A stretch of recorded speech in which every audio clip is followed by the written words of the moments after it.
I would like to talk about botulinum toxin treatments. One of the brand names would be Botox. What does it do?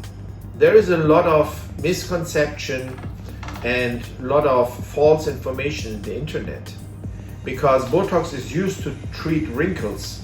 But what kind of wrinkles? And what makes it different to fillers? I will talk about fillers in my next video. So Botox is a drug which we administer into certain muscles, and then it paralyzes the muscle because it just interrupts the connection between the nerve impulse and the reaction of the muscle. And this interruption lasts for a certain time, not forever. Usually after 3 to 6 months, this connection is re-established and the muscle can move again. So if you had a Botox treatment and you like the result, you will have to do it again, roughly after 6 months. There is a big variance in individuals how often they need to go for Botox treatments, but 3 to 6 months is a good average to know. So what kind of wrinkles and what kind of areas can be treated with Botox? And I want to show you this on a graphic over here.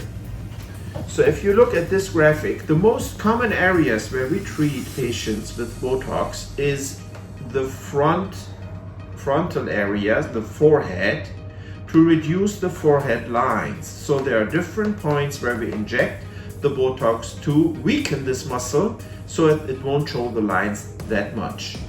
The second most common area are the frown lines, where we inject certain points to reduce the frown lines. And then the crow's feet at the lateral part of the eyes, where the orbicularis muscle is weakened in this lateral part to reduce the show of the crow's feet wrinkles when you smile.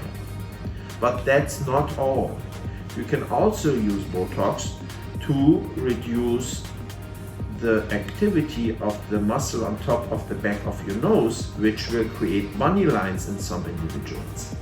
You can weaken this pair of muscle here to reduce the gummy smile. When some people smile, it shows a lot of gum in the upper teeth, and by weakening these muscles, the upper lip will not move up that much, so you can reduce the gummy smile.